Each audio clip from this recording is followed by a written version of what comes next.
Good morning everyone. तो आज हूँ एप्रिल 5 शनिवार। तो चलतु जाना आज दिन टॉप 10 ब्रेकिंग न्यूज। तो देश विदेश खबर जाना पूर्व जानतु आज हेडलाइन कौन सब रही। कमिला सुना दर मात्र 55,000 मिल सुना रूपार दर। चलतु संपूर्ण खबर पर नजर पकाइबा। ता पूर्व वीडियो गोटे लाइक कर चैनल को सब्सक्राइब कर पाखरे बेल आइकन दबे ऑल पर ऑन कर रखु जहाँद्वारा जेकौन लेटेस्ट ब्रेकिंग न्यूज आपण मैंने चैनल माध्यम पाइपर। चलतु आउट नगर वर्तमान खबर उपर नजर पकाइबा। 1 लाख तो दूर कथा है 55,000 आसब सुना 40% सस्ता है सुना गोल्ड। गत किछि दिन धरी सुनार मूल्यर क्रमागत वृद्धि जो आकलन कर सुनार मूल्य खूब शीघ्र 1 लाख टंका छुईवा स्तर में देशर फ्यूचर्स बजार और दिल्ली सुना बजार यार संकेत स्पष्ट भाव नजर आसुची। देशर फ्यूचर बजार में सुनार मूल्य 91,400 टंका अतिक्रम कर। अन्य पक्षर देशर राजधानी दिल्ली में सुनार मूल्य 94,000 टंका स्तर अतिक्रम कर सारी। उभय स्थान में सुनार मूल्य रेकर्ड स्तर में अच्छी। अन्य पक्षर एपरी एक आकलन सामना को आसी जहाँ सुना बजार में हईचई सृष्टि कर। एक आकलन अनुसार आगामी दिन में सुनार मूल्य 1 लाख टंका तो दूर कथा 55,000 टंका को खसी पारे। यार अर्थ सुना होउची एहार मूल्य शीर्षक सीमार 40% ह्रास पाइबार आशा करा जाउछ। आसंतु जानिबा एही भविष्यवाणी किए करिछि। चलित वर्ष सुनार मूल्य प्राय 20% वृद्धि घटिछि। ताहा स्पॉट मार्केट हेउ किंबा फ्यूचर्स मार्केट निवेशक मानकु टंका रोजगार करिवार सुनार कोनोसी कसरत छाड़ नाही। आवश्यक ग्राहक उपर चाप एवं स्पष्ट भाव में दृश्यमान होउछि। जने अमेरिका विशेषज्ञ तीव्र ह्रासर पूर्वानुमान करिसेंति। अमेरिकार मल्टीनेशनल विशेषज्ञ माने आगामी किछि वर्ष मध्य 38% ह्रास पाइबार पूर्वानुमान करिसेंति। भारतीय बजार रे 24 कैरेट सुनार मूल्य प्रति 10 ग्राम प्राय 90,000 टंका एवं विश्व बजार में 3,100 टंका डॉलर प्राय 400% संभाव्यता ह्रास भाव में प्रति 10 ग्राम प्राय 55,000 टंका को ह्रास करें। अमेरिकार मॉनिटन रणनीतिर जॉन मिल्स आशा करुछन्ति सुनार मूल्य वर्तमान 3,080% आउनक्स 1,820% आउनक्स ह्रास पाइब जहाँ एक बड़ ह्रास। तो आपन सहर में केउं भाबे सुनार रूपार मूल्य रही कमेंट कर निश्चय जणांतु। कमेंट कला बेले आपन जिला और सहर नाम निश्चय कमेंट कर जणांतु जहाँ आम जानि पारिबु कि आपन केउं जगह कहउछन्ति। परवर्ती खबर सरकार को चेतावनी 60 वर्ष ऊर्ध्व हिताधिकारी 15 तारीख सुधा 3,000 भत्ता प्रदान कराना गले एही एक्शन निया भत्ता वृद्धि अभियान ओडिशा पक्षर कटक जिलापाल ऑफिस कले आगे जोरदार आंदोलन। शह शह हिताधिकारी प्रचंड खरारे हाथ में भत्ता कागज और परिचय पत्र धरी 60 वर्ष अधिक हिताधिकारी कहीं 3,000 टंका भत्ता दिज्व ना प्रश्न कर मिथ्या प्रतिश्रुति दे भोट हातेबा और पर हिताधिकारी प्रतारण कर सरकार को समालोचना कर। 15 तारीख सुधा भत्ता न मिले आंदोलन को जोरदार करने को चेतावनी देछि भत्ता वृद्धि अभियान। सुनेली स्वप्न देखाए निर्वाचन जितिले हेले क्षमता को आसिबा पर प्रतिश्रुति भूली गले। प्रचंड खरारे हिताधिकारी आंदोलन हक पाई कटक एकाठी हेले शह शह भत्ता हिताधिकारी हाथ में भत्ता कागज और परिचय पत्र धरी जिलापाल कार्यालय आगे प्रतिभा एसपी ऑफिस सम्मुख में एकाठी होई शोभायात्रा आसिचंदी आंदोलन को। निर्वाचन पूर्व 60 वर्ष अधिक सबु वर्गर हिताधिकारी 3,000 टंका भत्ता देवा प्रतिश्रुति देइथिले बीजेपी हेले क्षमता को आसिबा पर राज्य में प्राय 54 लाख हिताधिकारी प्रतारित करथिबा भत्ता वृद्धि अभियान ओडिशा पक्षर अभियान करा जाय। डबल इंजिन सरकार डबल धोखा देउथिबा हिताधिकारी कहिसंती पड़ोसी आंध्र प्रदेश और तेलंगाना 60 वर्ष अधिक वृद्ध विधवा भिन्नक्षम को 4,000 ରୁ 5,000 टंका भत्ता दिया जाउछि। एबे आम राज्य में 18 वर्ष अधिक लोकों को वार्षिक भत्ता और भिन्नक्षम भत्ता दिया जाउछि। हेले प्रति मासरे 15 तारीख सुधा भत्ता मिलु नथिबा अभियोग करछन्ति हिताधिकारी। तेणु तुरंत सरकार पातरंतर न करी 60 वर्ष ऊर्ध्व सब हिताधिकारी को तुरंत 3,000 टंका भत्ता देबाकू दाबी करि जाइछि। नचेत आगामी दिन में आंदोलन को जोरदार करबा नै चेतावनी दिया जाइछि। तो आपण मानकू केते टंका भत्ता मिलुछि ताहा कमेंट करि निश्चय जणातु। केवल सेतिक नुहे भत्ता प्रदान कला बेले भिन्न भिन्न जिल्लार हिताधिकारी को भिन्न भिन्न परिचय पत्र मागी हैरान करा जाउथिबार अभियोग मध्य आसिथिबार जणा पड़िछि।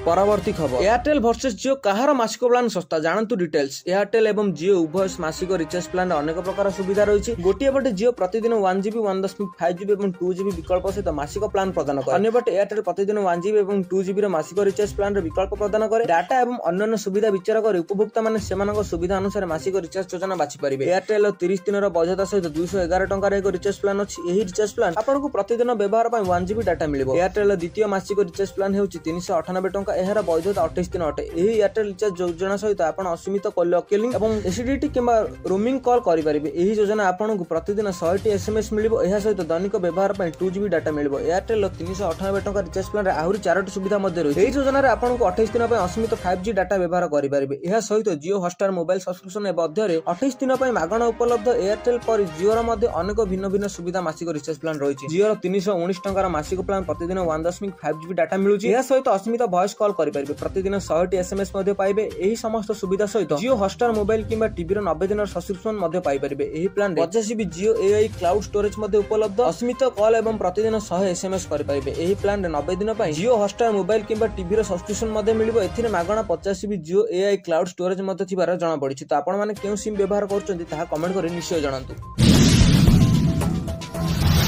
ପରବର୍ତ୍ତୀ ଖବର ଆଜି ଓ କାଲି ପାଇଁ ବିଭିନ୍ନ ସ୍ଥାନରେ କାଳବୈଶାଖୀ ସମ୍ଭାବନା 2 ଦିନ ପରେ ପୁଣି ବଢିବ ତାତି। ରାଜ୍ୟରେ ଆହୁରି 3 ଦିନ ବର୍ଷା ସମ୍ଭାବନା। 24 ଘଣ୍ଟା ଅଧା ଓଡ଼ିଶା କାଳବୈଶାଖୀ ନେଇ ଚେତାବନୀ ଜାରି କରିଛି ପାଣିପାଗ ବିଭାଗ। 24 ଜିଲ୍ଲାରେ ୟେଲୋ ୱାର୍ନିଂ ଜାରି କରାଯାଇଛି। ବିଜୁଳି ଓ କୁଆପଥର ସହ 40 ରୁ 50 କିଲୋମିଟରରେ ପବନ ବହିବ। ଆଗାମୀ 3 ଦିନର ଆଭ୍ୟନ୍ତରୀଣ ଓଡ଼ିଶାରେ 1 ରୁ 2 ଡିଗ୍ରୀ ତାପମାତ୍ରା କମିବା ସହ ରାଜ୍ୟରେ ଆଗାମୀ 6 ତାରିଖ ଯାଏଁ ବର୍ଷାର ସମ୍ଭାବନା ଦେଇଛି ପାଣିପାଗ ବିଭାଗ। ଆସନ୍ତା 24 ଘଣ୍ଟାରେ ଉପକୂଳ ଓଡ଼ିଶାକୁ ଛାଡ଼ିଲେ ଅଧା ଓଡ଼ିଶାରେ କାଳବୈଶାଖୀ ବର୍ଷା ଆଲର୍ଟ ଜାରି କରାଯାଇଛି। 24 ଜିଲ୍ଲାକୁ ୟେଲୋ ୱାର୍ନିଂ ଜାରି କରିଛି ପାଣିପାଗ ବିଭାଗ। ଏହି ସମୟରେ 40 ରୁ 50 କିଲୋମିଟର ବେଗରେ ପବନ ବହିବାର ମଧ୍ୟ ସମ୍ଭାବନା ରହିଛି। ସେହିପରି ଆସନ୍ତାକାଲି ପଶ୍ଚିମ ଓଡ଼ିଶାକୁ ଛାଡ଼ି ଅନ୍ୟ ସବୁ ସ୍ଥାନରେ କାଳବୈଶାଖୀ ଆଲର୍ଟ ୟେଲୋ ୱାର୍ନିଂ ଜାରି କରାଯାଇଛି। ବିଜୁଳି ଘଡ଼ଘଡ଼ି କୁଆପଥର ସହ ହାଲୁକାରୁ ମଧ୍ୟମ ଧରଣର ବର୍ଷା ହେବା ସହ 40 ରୁ 50 କିଲୋମିଟର ବେଗରେ ପବନ ବହିବାର ସମ୍ଭାବନା ରହିଛି। ଦିନର ତାପମାତ୍ରା ବିଶେଷ ପରିବର୍ତ୍ତନ ହେବ ନାହିଁ ବୋଲି ଆକଳନ କରିଛି ଆଞ୍ଚଳିକ ପାଣିପାଗ ବିଭାଗ କେନ୍ଦ୍ର।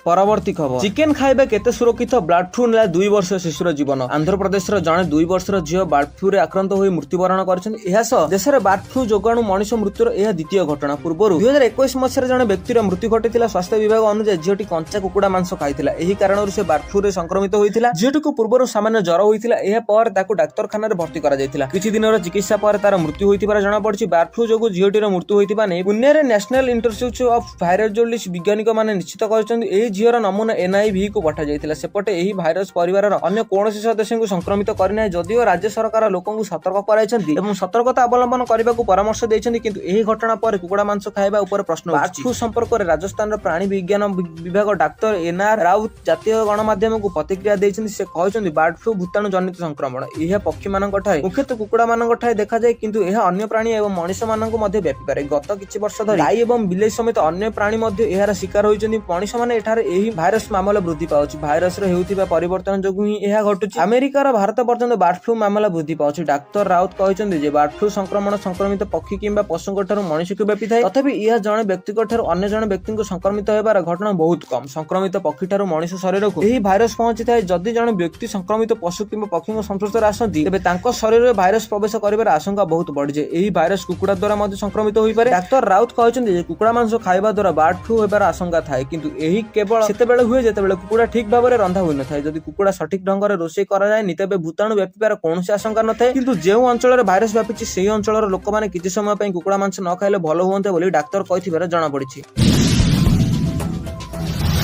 ପରବର୍ତ୍ତୀ ଖବର ବାର୍ଥ ସାର୍ଟିଫିକେଟ ଉପରେ ମୁମ୍ବାଇ ହାଇକୋର୍ଟର ବଡ଼ ରାୟ କହିଲା ସନ୍ତାନର ଜନ୍ମ ପ୍ରମାଣପତ୍ର ରହିବନି କେବଳ ଜଣଙ୍କର ନାଁ। ବୈବାହିକ ବିବାଦରେ ବାପା ମା ସେମାନଙ୍କ ଅହଙ୍କାରକୁ ସନ୍ତୁଷ୍ଟ କରିବା ପାଇଁ ଯେକୌଣସି ସୀମାକୁ ଯାଇପାରନ୍ତି। ନିକଟରେ ବମ୍ବେ ହାଇକୋର୍ଟର ଏଭଳି ଏକ ଟିପ୍ପଣୀ ଦେଇଛନ୍ତି। ସେ କହିଛନ୍ତି ବାପା ମାଙ୍କ ମଧ୍ୟରୁ କେହି ଜଣେ ମଧ୍ୟ ପିଲା ଜନ୍ମ ରେକର୍ଡ ସମ୍ପର୍କରେ କୌଣସି ପ୍ରକାର ଅଧିକାରର ବ୍ୟବହାର କରିପାରିବେ ନାହିଁ। ହାଇକୋର୍ଟର ଔରଙ୍ଗାବାଦ ଖଣ୍ଡପୀଠରେ ବିଚାରପତି ମଙ୍ଗେଶ ପାଟିଲ ଏବଂ ବିଚାରପତି YG ଖୋବ୍ରାଗଡ଼ ଟିପ୍ପଣୀ ଦେଇଛନ୍ତି। ଏହା ସହ ଏପରି ଆବେଦନକୁ ଖାରଜ କରିଦେଇଛନ୍ତି ଯେଉଁଥିରେ ଏକ ଦମ୍ପତି ସନ୍ତାନ ଜନ୍ମ ରେକର୍ଡରେ କେବଳ ତାଙ୍କ ନାମ ପିତାମାତାଙ୍କ ଭାବରେ ରେକର୍ଡ କରାଯାଉ ବୋଲି ଦାବି କରିଥିଲେ। ହାଇକୋର୍ଟ କହିଛି ଯେ ଏହି ଆବେଦନ ଏକ ସ୍ପଷ୍ଟ ଉଦାହରଣ କି ଯେ ଏପରି ବୈବାହିକ ବିବାଦ ଏକଧିଗତ ମାମଲାରେ କାରଣ ହୋଇପାରେ। କୋର୍ଟ ଆବେଦନକାରୀ ଉପରେ 5,000 ଟଙ୍କା ଜରିମାନା ଲଗାଇଛନ୍ତି। ଏହା ସହ କହିଛନ୍ତି ଯେ ଏହି ଆବେଦନ ନ୍ୟାୟିକ ପ୍ରକ୍ରିୟାରେ ଏକ ଖୋଲା ଅପବ୍ୟବହାର। ଏହା ଦ୍ୱାରା କୋର୍ଟର ମୂଲ୍ୟବାନ ସମୟ ନଷ୍ଟ ହେଉଛି। ମହିଳାଙ୍କ ଦ୍ୱାରା ଦାଖଲ କରାଯାଇଥିବା ଆବେଦନକୁ ଔରଙ୍ଗାବାଦ ନଗର ନିଗମ ଅଧିକାରୀ ଶିଶୁର ଜନ୍ମ ରେକର୍ଡ ଏକ ଅଭିଜ୍ଞତା ଭାବରେ ତାଙ୍କ ନାମ ଲେଖିବା ଏବଂ କେବଳ ତାଙ୍କ ନାମରେ ଜନ୍ମ ପ୍ରମାଣପତ୍ର ଜାରି କରିବାକୁ ନିର୍ଦ୍ଦେଶ ଦେବାକୁ ଅନୁରୋଧ କରିଥିଲେ। ମହିଳା ଜଣକ ତାଙ୍କ ଆବେଦନ ଦାବି କରିଛନ୍ତି ତାଙ୍କ ସ୍ୱାମୀ ଅଲଗା ରହୁଛନ୍ତି। ତାଙ୍କ ନିକଟରେ ଅନେକ ଖରାପ ଅଭ୍ୟାସ ଲାଗି ରହିଛି। ଏପରି କେବେ ସେ ନିଜ ସନ୍ତାନର ମୁହଁ ଦେଖି ନାହାନ୍ତି। ହାଇକୋର୍ଟ କହିଛି କେବଳ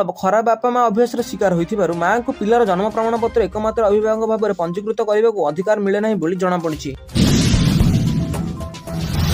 ପରବର୍ତ୍ତୀ ଖବର କ୍ୟାପିଟାଲ ହସ୍ପିଟାଲରୁ SCB ମେଡିକାଲକୁ ଗଡ଼ିବ ଆମ ବସ୍। ମୋ ବସ୍କୁ ନେଇ ଆସୁଛି ବଡ଼ ଖବର। ଏବେ କ୍ୟାପିଟାଲ ହସ୍ପିଟାଲରୁ SCB କୁ ମେଡିକାଲ ଗଡ଼ିବ ଆମ ବସ୍। ରୋଗୀ କିମ୍ବା ରୋଗୀଙ୍କ ସମ୍ପର୍କୀୟ ପାଇଁ ସହାୟତା ହେବ ଆମ ବସ୍ର ନୂଆ ରୁଟ୍। ଆଉ ଯାତାୟାତ ପାଇଁ ହସ୍ତାନ୍ତର ହେବେନି ରୋଗୀଙ୍କ ପରିବାର। ଏହି ରୁଟ୍ ସମେତ ଅନ୍ୟ ନୂଆ ରୁଟ୍ରେ ମଧ୍ୟ ଇ ବସ୍ ଚାଲିବ। ଏ ଅବସରରେ ମନ୍ତ୍ରୀ କୃଷ୍ଣଚନ୍ଦ୍ର ମହାପାତ୍ର କହିଛନ୍ତି ଖୁବ୍ ଶୀଘ୍ର ରାଜ୍ୟର 8ଟି ସହରରେ ଆମ ବସ୍ ସେବା ଆରମ୍ଭ ହେବ ଏବଂ କେନ୍ଦ୍ର ସରକାର ଓଡ଼ିଶାକୁ 400 ଇ ବସ୍ ଯୋଗାଇବେ। ତେବେ ବସ୍ ଦୁର୍ଘଟଣା କମାଇବା ପାଇଁ ଅନେକ ପଦକ୍ଷେପ ନିଆଯିବା ସହ ଆମ ବସ୍ ଭିତରେ 2ଟି CCTV କ୍ୟାମେରା ବି ଲଗାଯିବା କଥା କହିଛନ୍ତି ମନ୍ତ୍ରୀ। ରାଜ୍ୟ ସରକାର ଜନସାଧାରଣଙ୍କ ଯାତାୟାତ ସୁବିଧା ଉପରେ ଅଧିକ ଗୁରୁତ୍ୱ ଦେଉଛନ୍ତି। ଆଜି ନଗର ଉନ୍ନୟନ ମନ୍ତ୍ରୀ କୃଷ୍ଣଚନ୍ଦ୍ର ମହାପାତ୍ର 40ଟି ନୂତନ ଇ ବସ୍ର ଶୁଭାରମ୍ଭ କରିଛନ୍ତି। ଏହି ସେବାରେ ଶୁଭାରମ୍ଭ ଭିଜନ ବିକଶିତ ଓଡ଼ିଶା ଏବଂ ସବୁଜ ସହର ନିର୍ମାଣ ଏକ ପ୍ରଧାନ ଅଂଶ ବୋଲି ଜଣାପଡ଼ିଛି।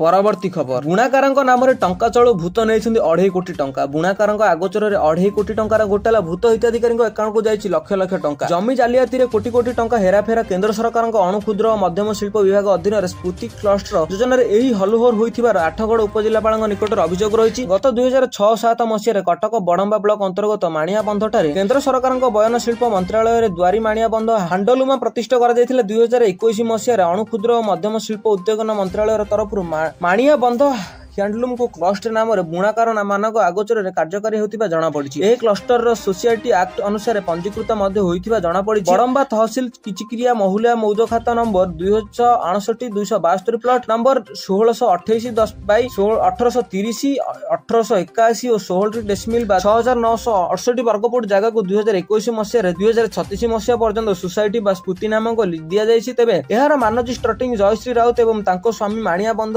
ବୁଣାକାର ସମବାୟ ସମିତିରେ ସମ୍ପାଦକ ତଥ୍ୟ ଲିଜ ଜମିର ମାଲିକ ସହିତ ରାଉତ ଏବଂ ଚୁକ୍ତି ଖିଲାପ କରି ଉକ୍ତ ଜମିକୁ ଅନ୍ୟତ୍ର ବିକ୍ରି କରିଥିବାର ଅଭିଯୋଗ ହୋଇଛି। ଏଥିରେ ଚଞ୍ଚଳତା କରି ଭୂତ ହିତାଧିକାରୀଙ୍କ ନାମରେ 2.54 ଲକ୍ଷ ଟଙ୍କା ହିଟ୍ ଲୁଟ୍ କରିଥିବାର ଅଭିଯୋଗ କରାଯାଇଛି। ଏଥିସହିତ ବାହାରୁ କପଡ଼ା ଆଣି କିଛି ସ୍ଥାନରେ ଦରଜୀଙ୍କ ପାଖରେ ସିଲେଇ କରି ଏହାକୁ ହସ୍ତାନ୍ତର କରି ସୋସାଇଟି ନାମରେ ବୈନିକାକୁ ବିକ୍ରି କରୁଥିବାର ଅଭିଯୋଗ ହୋଇଛି। ସୂଚନା ଅଧିକାର ଆଇନ ବଳରେ ଏହା ସାଂଘାତିକ ତଥ୍ୟ ସାମ୍ନାକୁ ଆସିବା ପରେ ସାଧାରଣରେ ତୀବ୍ର ପ୍ରତିକ୍ରିୟା ପ୍ରକାଶ ପାଇଛି। ଏ ବାବଦରେ ଉଚ୍ଚସ୍ତରୀୟ ତଦନ୍ତ ସହିତ ଦୃଢ଼ କାର୍ଯ୍ୟାନୁଷ୍ଠାନ ଗ୍ରହଣ କରାଯିବା ପାଇଁ ମାଣିଆବନ୍ଧର ବୁଣାକାରମାନେ ଆଠଗଡ଼ ଉପଜିଲ୍ଲାପାଳ ପ୍ରହ୍ଲାଦ ନାରାୟଣଙ୍କ ଶର୍ମାଙ୍କ ଭେଟି ଏକ ଦାବିପତ୍ର ପ୍ରଦାନ କରିଛନ୍ତି। ସେପଟେ ଆସିଷ୍ଟାଣ୍ଟ ଡାଇରେକ୍ଟରଙ୍କ ଟେକ୍ସଟାଇଲ କହିଛନ୍ତି ଯେ ଏ ନେଇ ତଦନ୍ତ ଚାଲିଛି। ରିପୋର୍ଟ ଆସିବା ପରେ ଦୃଢ଼ କାର୍ଯ୍ୟାନୁଷ୍ଠାନ ନିଆଯିବ ବୋଲି ଜଣାପଡ଼ିଛି।